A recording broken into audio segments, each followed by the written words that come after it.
Bonjour Valérie Pécresse, ministre de l'Enseignement supérieur et de la Recherche. Merci d'être notre invité. Dans quelques instants, on va parler d'un livre que vous avez pris avec Axel Kahn chez Nil Éditions. Et c'est incroyable parce qu'il s'appelle Controverse. Alors des controverses, il y en a beaucoup dans la vie politique. On va y revenir dans quelques instants. Je voudrais d'abord avoir votre avis sur l'humour corrézien de Jacques Chirac. Vous qui connaissez bien Jacques Chirac, vous êtes une chiracienne de souche. Est-ce que ça vous a fait rire quand Jacques Chirac dit qu'il va voter François Hollande ? Je crois qu'il ne faut vraiment pas le prendre au premier degré. Jacques Chirac a toujours beaucoup aimé faire des blagues. C'est un homme de convivialité et je ne pense pas que ça reflète son choix de vote pour 2012. Vous pensez qu'effectivement, ça n'était pas sérieux ? Je pense que non. Je pense que c'était une blague. Bon. Est-ce qu'il y a véritablement des mousquetaires de la Chiraquie ? Je crois qu'il y a des héritiers de Jacques Chirac, effectivement. Alors comment ça se reconnaît un héritier de Jacques Chirac ? C'est quelqu'un à qui il a mis le pied à l'étrier et qui a par définition pour lui beaucoup de reconnaissance, beaucoup d'estime, d'affection, parce que c'était un homme qui suscitait l'affection. Mais ce qui est frappant aujourd'hui, c'est de voir que tous les bébés Chirac ont été aujourd'hui adoptés par Nicolas Sarkozy, qui a fait vraiment l'union de la droite autour de lui, oui, et qui nous a fait Baroin, confiance. Bruno Le Maire, vous, c'est oui, ça les mousquetaires, hein ? Oui, c'est ça, exactement. Mais même Jean-François Copé, maintenant, à la tête de l'UMP... Alors, vous aviez signé dans le Figaro une tribune sur comment gagner en 2012. Vous diriez, il ne faut peut-être pas faire comme ça, c'est-à-dire dire ou se diviser à droite, comme dire Jacques Chirac qui soutient, ou pas forcément, qui dit que Nicolas Sarkozy, qu'il est impétueux dans son livre, qu'il est, etc. Enfin bon, des mots pas très gentils, disons. Hein. Vous savez, je crois que dans la vie, c'est humain, on n'a pas de successeur. Voilà. Et que c'est toujours très difficile pour quelqu'un qui est en place de voir, pour le chef, de voir arriver un jeune qui a envie de prendre le pouvoir et dont on sait que mathématiquement, arithmétiquement, parce que c'est la vie, un jour il vous succédera. Donc je pense qu'on a tous ce réflexe vis-à-vis du jeune homme pressé, on le trouve tous jeune et pressé. Voilà. Et je crois qu'en revanche, il y a des pages du livre de Jacques Chirac qui soulignent la qualité de Nicolas Sarkozy comme personnalité politique.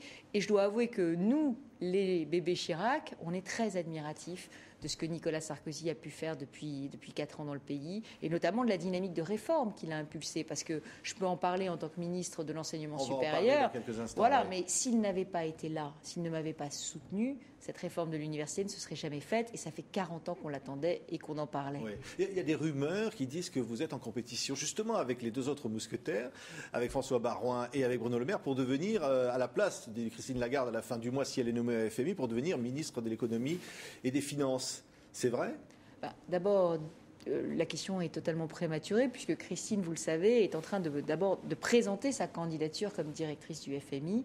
Et moi, j'en suis très heureuse pour elle, parce que je pense qu'elle ferait une formidable directrice du FMI. Et j'espère, ce serait un miracle, que la France garde ce siège après l'affaire de Dominique Strauss-Kahn. Et s'il y a un miracle, ce sera grâce à elle. Oui. Et dans ce cas, éventuellement, vous seriez candidate à être, évidemment, ministre de l'économie, des affaires et des finances. D'abord, moi, j'aime mon ministère. Et je pense que si la réforme de l'université aujourd'hui est une réussite, et même certains au Parti socialiste arrivent à le dire, donc si la réforme de l'université est une réussite, c'est d'abord parce que j'aime ce ministère et que je m'y suis consacrée, non seulement avec de l'énergie, ma tête, mais aussi avec mon cœur. Donc c'est un ministère que j'aime. Après, un homme politique, il est là pour servir là où il est utile. Mais c'est le président, vous savez, qui décide ce genre de choses. Oui, et il n'y a pas de concours de savoir qui parle le mieux l'anglais, parce qu'on a vu Bruno Le Maire dimanche qui disait moi je le parle très bien, François Baroin ne le parle pas bien. Vous le parlez bien, vous Écoutez, je parle bien l'anglais, mais ce n'est pas la seule qualité qu'on demande à un ministre des Finances. Bon, alors parlons d'université. Alors, il y a Paris 7 qui a adopté la parité. Vous avez demandé aux universités la parité dans les conseils d'administration, hommes-femmes, mais visiblement, c'est loin d'être le cas encore partout. Alors, il va falloir faire une loi. C'est ce que j'ai dit aux universités, parce qu'évidemment les rapports s'empilent sur le fait qu'il y a très très peu de femmes au poste de responsabilité dans l'univers de l'université de la recherche. J'ai dit aux universités, l'année prochaine il y a des élections de conseil d'administration, c'est le deuxième conseil d'administration de l'autonomie.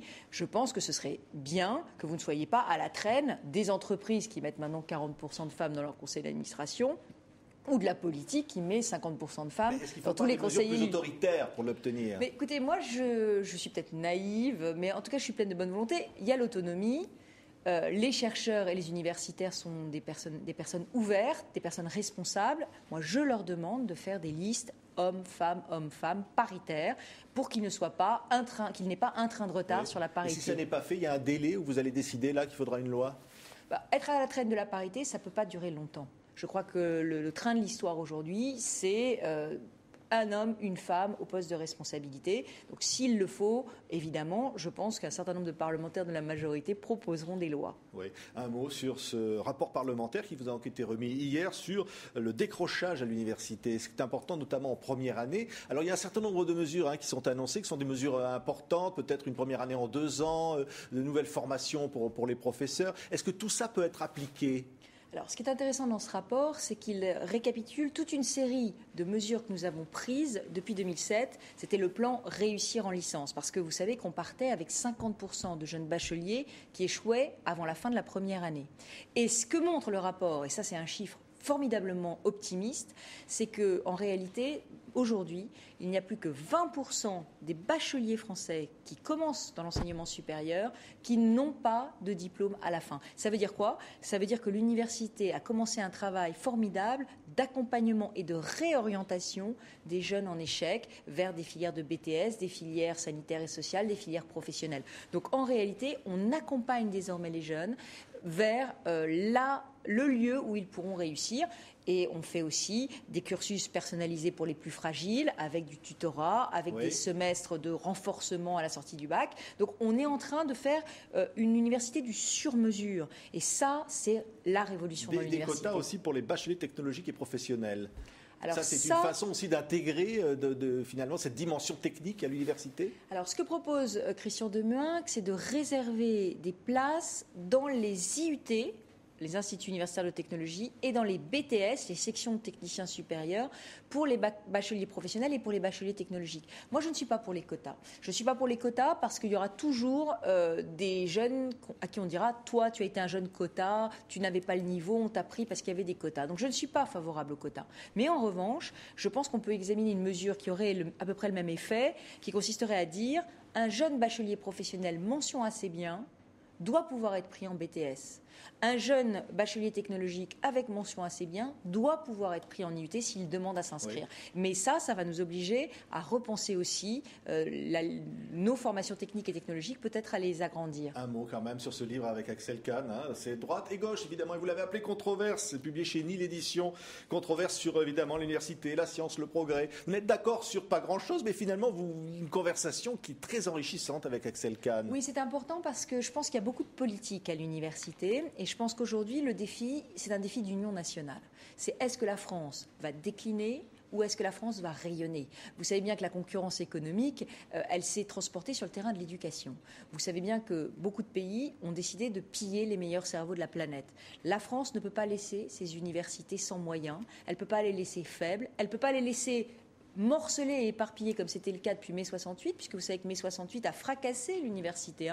Les lettres sont parties d'un côté, le droit de l'autre, la médecine, les sciences. Il faut recoller les morceaux, leur donner l'autonomie et faire des vraies universités à visibilité mondiale. C'est ce qu'on va faire avec les investissements d'avenir. Merci d'avoir été notre invité Valérie Pécresse, donc ministre de l'Enseignement supérieur et de la Recherche. Merci.